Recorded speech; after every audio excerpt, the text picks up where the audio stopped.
Si vous êtes à la recherche de clés et de réflexions pour vous aider à déconnecter de la cadence infernale du quotidien, à vous retrouver ou vous révéler, à accéder à une meilleure relation à vous-même qui rayonnera dans votre relation aux autres, dans votre travail ou votre vie personnelle, alors vous êtes au bon endroit. Bonjour et bienvenue dans le podcast L'Appel du Calme. Je suis Anne-Gaëlle, coach professionnel et entrepreneur, mais surtout maman, épouse et femme, ballottée par mon hypersensibilité en quête d'équilibre et de calme intérieur. Je vous partage ici mes retours d'expérience personnelle et professionnelle, des clés concrètes, des outils, mais aussi de l'inspiration pour vous aider à cheminer en douceur vers plus de confiance, de sérénité et à retrouver le calme en vous et autour de vous au quotidien. Alors je vous dis à tout de suite pour un nouvel épisode.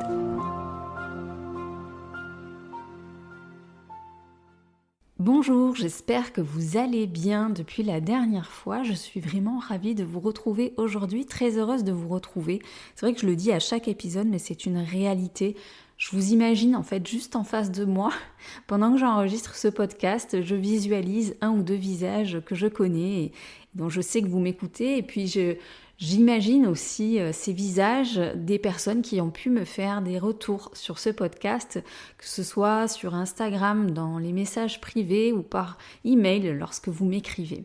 Sachez d'ailleurs que vos retours me touchent déjà non seulement beaucoup, mais aussi cela me permet d'orienter le podcast vers les sujets qui vous parlent, les sujets qui vous préoccupent, les sujets qui vous intéressent. Donc c'est une co-construction et c'est toujours un plaisir de pouvoir échanger sur vos défis actuels, vos questionnements actuels. Je vous remercie de le faire à la fois bien par le biais de la messagerie, mais aussi de soutenir le podcast comme certains d'entre vous l'ont fait en allant apposer une note sur Spotify, sur Apple Podcasts ou en mettant un commentaire également sur YouTube. De par vos abonnements, ça aide à booster le podcast, à le refaire remonter dans la visibilité des podcasts et donc à le faire découvrir à d'autres personnes. Donc si vous êtes tout nouveau ici, je suis ravie de vous accueillir parmi nous, parmi cette communauté, belle communauté d'auditeurs bienveillants qui souhaitent tout simplement accéder à plus de calme intérieur. Aujourd'hui, je voulais vous parler d'un outil que j'utilise quasiment quotidiennement depuis, j'ai l'impression que c'est depuis toujours dans ma vie et qui est pour moi une forme de thérapie perpétuelle, continuelle, dans laquelle je crois en plus énormément. Et cette pratique, c'est celle du journaling, c'est le fait de tenir un journal personnel.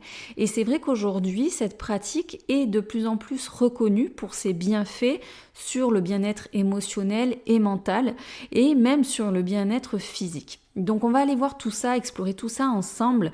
Alors il faut savoir qu'il y a eu quelques études scientifiques qui ont été menées, dont je vous mettrai les références en description de l'épisode si ça vous intéresse.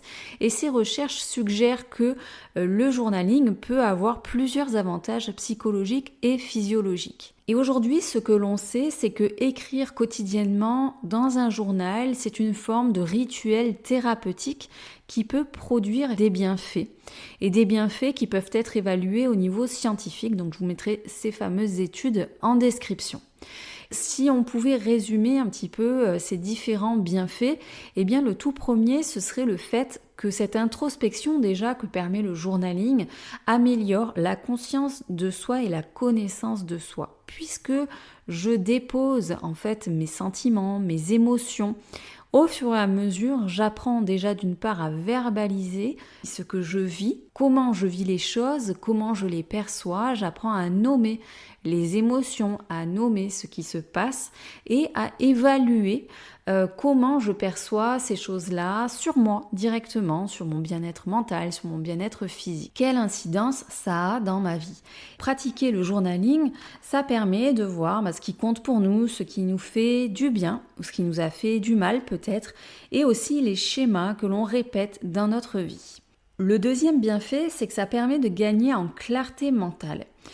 Quand on a de nombreuses pensées, quand on vit des émotions au quotidien, c'est comme avoir un dossier qui est ouvert en permanence sur son ordinateur. En fait, ça tourne en toile de fond et puis même si on ouvre d'autres onglets pour effectuer d'autres tâches, ces dossiers consomment de la bande passante. Et c'est un petit peu la même chose dans notre cerveau, c'est-à-dire qu'on va être actif dans notre journée, on va être à peu près concentré sur toutes les choses que l'on a à faire et donc même si on est habité par certaines émotions qui viennent nous envahir ou par certaines pensées qui surviennent, on va peut-être se détourner d'elles quelques instants histoire de continuer, mais elles perdurent en toile de fond, elles restent dans notre esprit. Et donc le simple fait de déposer en fin de journée par exemple ces pensées, ces émotions, les événements qui ont survenu dans la journée, eh bien ça va permettre d'alléger l'esprit, puis ça va permettre aussi d'obtenir des réponses peut-être à des questions.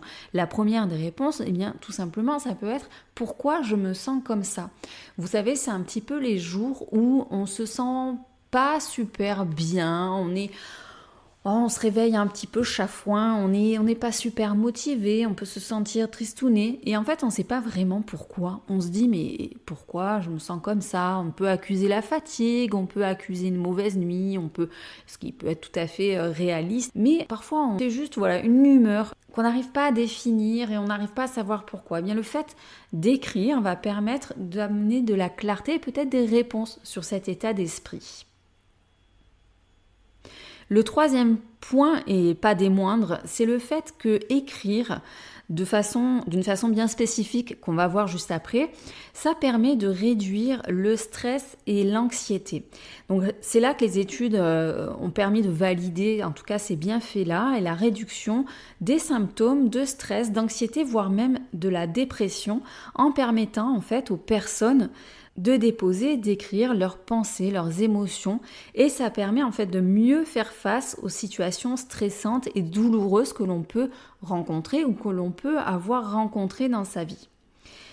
Écrire, ça permet également d'améliorer le bien-être émotionnel parce qu'on va favoriser de ce fait la réflexion sur des expériences positives, sur ce qui contribue à améliorer le bien-être émotionnel. Donc en déchargeant par écrit, par exemple, mes expériences négatives, des émotions désagréables que j'ai vécues, que j'ai en moi, je vais aussi de la même façon pouvoir en retirer aussi des bénéfices en mettant l'accent sur les expériences positives, sur les apprentissages positifs. Et ça va permettre également de renforcer le système immunitaire parce qu'on a vu au niveau scientifique et dans ces études que l'état psychique des individus qui ont été suivis et interrogés pendant ces recherches, leur état psychique influence leur corps et notamment leur système immunitaire. Et donc c'est pour ça que parfois on entend des personnes dire « écrire c'est ma thérapie ». Dans mon expérience personnelle, c'est une réalité, c'est-à-dire que c'est quelque chose que j'ai toujours pratiqué. Alors oui, ça a un effet thérapeutique, mais c'est clairement pour moi et avant tout un moyen d'introspection et un moyen de profiter du calme et d'inviter le calme, que ce soit le calme intérieur ou le calme autour de moi. Je peux pas écrire s'il y a du bruit, s'il y a du monde, si c'est agité. Alors si j'ai de la musique en toile de fond, oui, pourquoi pas, mais si c'est une musique qui s'y prête, mais par exemple s'il y avait la télé allumée, j'aurais beaucoup de mal à être dans cette introspection, dans cette écriture expressive. Et en fait, quand je pratique le journaling, quand j'écris dans mon journal personnel, c'est un moment où je suis dans le calme chez moi, l'ambiance est plutôt silencieuse, je suis en général plutôt seule.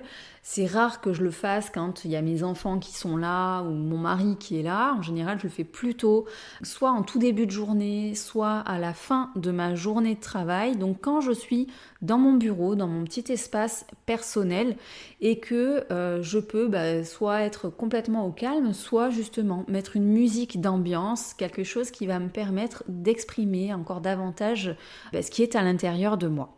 Alors comment on pratique en fait le journaling? Est-ce qu'il y a une façon de faire? Eh bien moi j'ai envie de vous partager ces façons de faire qui me semblent les plus agréables, les plus efficaces et surtout les plus plaisantes. Alors déjà, il faut savoir qu'il y a plusieurs types de journal. On peut avoir un journal, comme je l'ai dit, un journal intime, c'est-à-dire qu'on va vraiment avoir ce petit carnet, pourquoi pas fermé avec le petit cadenas, comme quand on était enfant et puis qu'on avait notre petit carnet secret comme ça. On peut avoir tout simplement des carnets de notes. On peut avoir des feuilles volantes aussi, ça marche. Et puis de plus en plus, il y a des personnes qui utilisent les outils numériques pour ça. Personnellement, moi je suis pas du tout adepte de pratiquer le journaling sur les outils numériques, bien que l'application Notes de mon téléphone est bien remplie de notes justement de réflexion. Mais la plupart du temps, c'est juste pour faire le lien, pour pas perdre une idée. C'est-à-dire que je vais utiliser l'application de téléphone pour noter une idée qui survient lorsque je n'ai pas un carnet sous la main. Ça peut être aussi pour noter peut-être un rêve que j'ai fait que je ne veux pas oublier. Et donc à ce moment-là, je vais sortir mon outil note. Mais c'est souvent davantage à usage professionnel. Ensuite, on peut bien sûr avoir des carnets qui vont ressembler à des journaux créatifs, c'est-à-dire qu'on va être sur des carnets qui vont être agrémentés peut-être de photos, de stickers, de dessins, de collages. Et ça prend une dimension en plus presque artistique, mais dans cette artistique, finalement, il y a aussi cette notion thérapeutique. On vient déposer des souvenirs, on vient déposer des projections en fait à travers des images, des dessins, des formes, etc. Alors j'en oublie peut-être, en tout cas ceux que j'ai mentionnés sont ceux qui me viennent à l'idée. Il y a aussi cette notion de bullet journal. Le bullet journal en fait c'est un journal de planification, d'organisation qu'on va complètement personnalisé. Donc au lieu d'acheter un agenda tout prêt, en fait on va le construire soi-même. Et le fait de créer son journal, son propre journal, sa propre organisation à l'intérieur, eh bien il y a cette dimension aussi de laisser exprimer sa personnalité à travers la conception de son journal et la façon dont on le remplit et par quoi aussi on le remplit. Alors qu'est-ce qu'on écrit ? Écrire quoi ? Eh bien, on va écrire dans ce journal absolument tout ce qui peut nous passer par la tête. Ce qui est génial avec l'écriture expressive, intuitive, thérapeutique, on l'appelle comme on veut, c'est qu'il n'y a aucune censure, aucune limite en fait dans notre écriture. Et donc, je vais vous donner ici quelques idées. Elles ne sont pas exhaustives, donc après, c'est libre cours à votre imagination. Mais si vous avez envie de vous mettre à l'écriture, sachez que voilà, vous pouvez ici glaner quelques idées. Donc, écrire sur quoi ? Eh bien, écrire, pourquoi pas, déjà, vos gratitudes. Donc, ça pourrait être le fait de remercier, de mentionner sa reconnaissance, sa gratitude pour 3 choses, par exemple, qui vous ont plu dans la journée, qui vous ont fait du bien. Vous pouvez y déposer les rêves que vous avez faits dans la nuit. Vous pouvez y déposer vos désirs, vos souhaits, vos vœux pour les prochains jours, les prochains mois, les prochaines semaines. Vous pouvez y déposer les émotions qui vous traversent, qu'elles soient agréables ou désagréables, et vous exercer justement à nommer le plus précisément possible ces émotions, à ne pas rester juste dans « je ressens de la tristesse, je ressens de la colère », mais d'aller chercher des termes encore plus précis. Et presque, vous pouvez imager ces émotions en décrivant vraiment quelle forme elles prennent, leur ampleur, et ça peut être aussi comparé avec des métaphores. Vous pouvez utiliser vraiment des images pour décrire ces émotions. Vous pouvez y déposer des événements que vous avez vécus récemment ou il y a plus longtemps et que vous pensez à ces événements, vous pensez à ce que ça a fait sur vous. Vous pouvez y déposer bien sûr vos pensées de la même façon. Ça peut être des pensées positives, mais ça peut être aussi des pensées négatives si on ne se sent pas très bien. Le journal intime est là pour ça, pour recueillir vos confidences.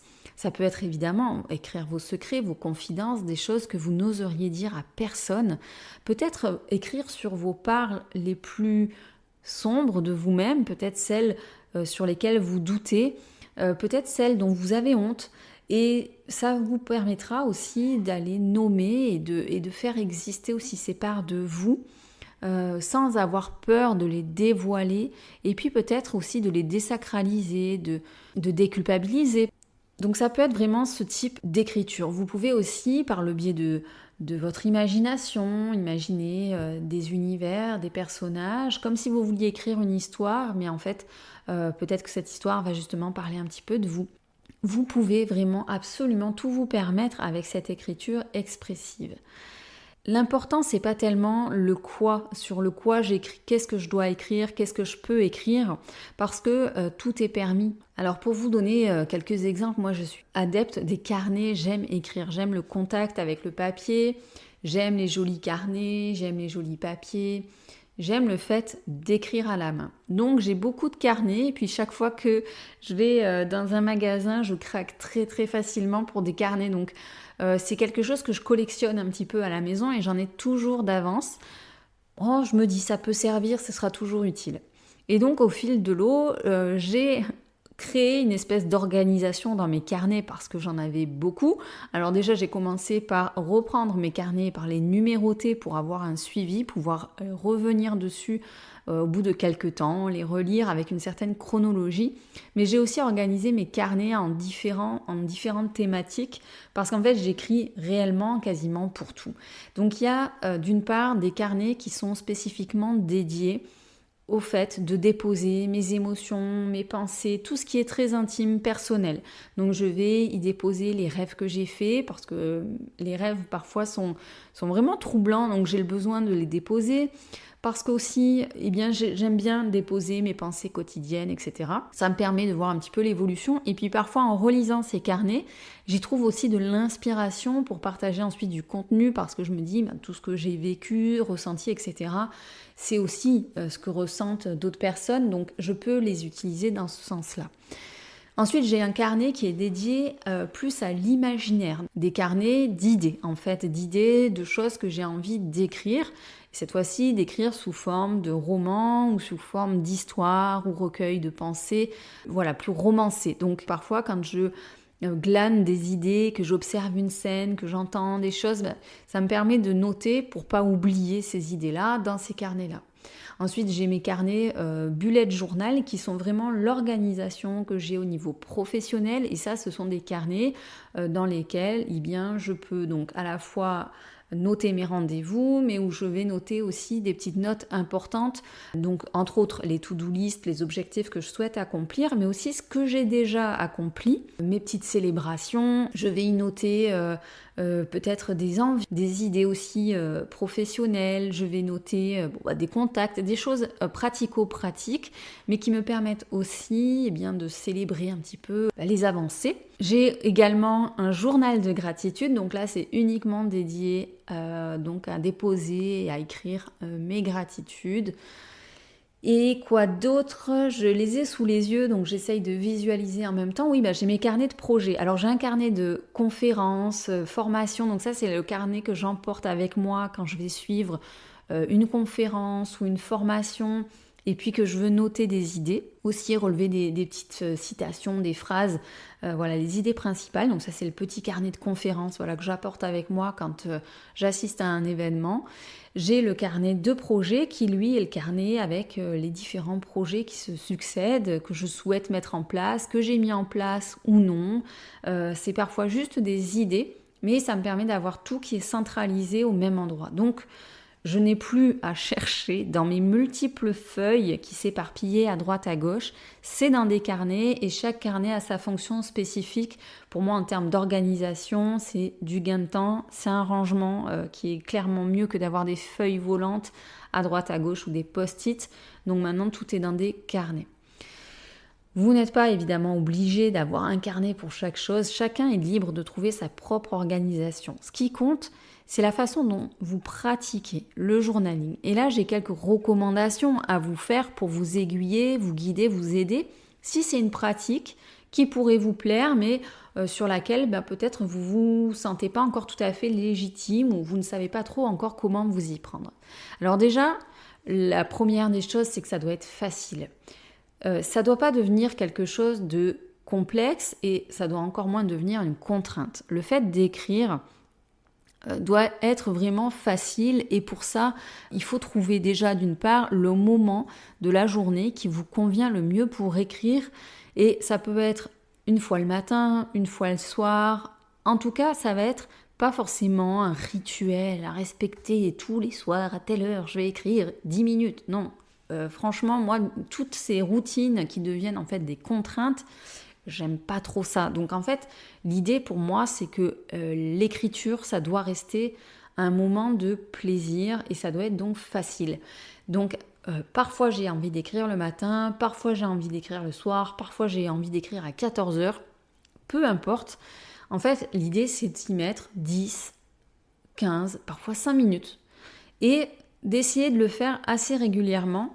C'est-à-dire que là aussi, c'est souvent plus une impulsion, on a envie d'écrire, ou ça nous aide, on sent que ça peut nous aider d'écrire, donc voilà, c'est de le faire. Et puis en fait, l'idée, c'est pas de se dire, je me suis promis d'écrire 10 minutes par jour, donc ça fait 5 minutes que j'écris, il me manque encore 5 minutes, mais je sais plus quoi mettre. On s'en fiche, on n'est pas dans un exercice, on est dans un moment à soi, un moment de plaisir. Et justement, c'est un moment à soi, c'est un rendez-vous avec soi. Et c'est un moment de calme. Écrire, c'est réellement un moment qui est presque méditatif. Il y a quelque chose où tout d'un coup, quand on écrit, il y a une espèce de soupape comme ça. C'est un moment où, hop, on relâche un petit peu la pression, on relâche ce rythme un petit peu effréné, on revient dans quelque chose de lent, on est pleinement présent à ce qu'on fait. On a, en plus, vous savez que j'aime bien mettre l'accent sur les sens, et on a nos sens qui sont en exergue quand on écrit parce qu'on a le toucher du papier, du stylo, la façon dont il glisse. Parfois, on peut même sentir l'odeur de l'encre, on peut peut-être sentir l'odeur du journal selon la qualité du journal et du papier. Il y a aussi cette ambiance de calme qui nous envahit. Et c'est très très agréable ce moment-là, et c'est comme voilà, une bulle d'oxygène dans le quotidien. Et pourquoi pas d'ailleurs avoir un journal dans son sac à main et puis se dire à un moment donné dans la journée au travail, plutôt que, je sais pas moi, d'aller faire une pause clope ou une pause café à la machine à café, simplement de fermer son bureau et peut-être juste écrire 5 minutes. Et en fait, c'est des moments pour soi que l'on prend pour soi. Et ça peut être aussi dans sa voiture, ça peut être à différents moments de sa journée. Quelque chose que j'aimais bien partager avec des personnes donc, qui étaient plutôt en salariat et donc qui avaient vraiment les horaires de travail, avec le fait de se déplacer, d'aller au travail, etc. Certaines personnes me remontaient le fait que parfois, elles arrivaient au travail, elles avaient encore la tête avec ce qui se passait à la maison, dans toutes les tâches à penser qui sont liées à l'organisation de la maison. Souvent, c'est les rendez-vous pour les enfants, ou c'est peut-être justement un petit quoi qui s'est passé le matin parce que le petit dernier, il a fait une crise pour s'habiller, il s'est roulé par terre et donc on est arrivé super stressé. On était en retard à l'école, on a couru, donc ça nous a mis en retard. On arrive au bureau, on a encore le cœur qui palpite. Et en fait, ces personnes-là, elles me disaient, mais j'ai l'impression d'enchaîner les choses, puis jamais de pouvoir faire... Puis d'être un peu au travail, mais être encore à la maison. Puis pareil, le soir, quand je rentre, et bien d'être encore un peu au travail, de ne pas avoir déconnecté complètement. Puis là, c'est l'assaut, mes enfants, tout de suite, me parlent, me posent des questions. Puis il y a le repas du soir à préparer, à penser et tout. Et en fait, il y a cette espèce de course effrénée, en fait. Et là, eh bien, pourquoi pas prendre 5 minutes dans sa voiture, ouvrir son journal et écrire. Parce qu'il y a des personnes, alors à l'époque où j'en avais discuté avec, c'était du personnel soignant, donc on était en groupe, et ces personnes-là nous disaient qu'elles avaient rarement l'occasion d'avoir ces espaces de calme pour elles et ces bulles d'oxygène dans la journée. Et donc, à l'époque, on avait fait des exercices de respiration de pleine conscience. Et ça avait déjà eu un très bon impact, mais c'est vrai que certaines d'entre elles disaient mais moi j'y pense pas. Le problème c'est que j'ai envie de le mettre en place, je vais le faire quelques jours puis après je vais oublier de le faire. Alors que si peut-être vous avez un journal qui est dans votre voiture directement ou dans votre sac à main en permanence, peut-être que là vous aurez plus l'automatisme de vous dire ok je prends 5 minutes et puis 5 minutes par exemple le soir avant de rentrer chez moi, je fais ce petit sas où je reste dans ma voiture, je dépose mes pensées. Et ensuite, je quitte le travail, pas en arrivant chez moi. Je le fais sur le parking du travail et j'intègre ces 5 minutes dans mon emploi du temps. Et ça peut amener cette espèce de moment de déconnexion où on va déposer tout ce qu'on a ressenti dans la journée, toutes ces choses qui sont survenues dans notre esprit, les pensées. Et ça va permettre de les déposer et d'arriver beaucoup plus calme à la maison pour enclencher la soirée, etc. Donc ça, c'est une petite astuce que je voulais vous délivrer.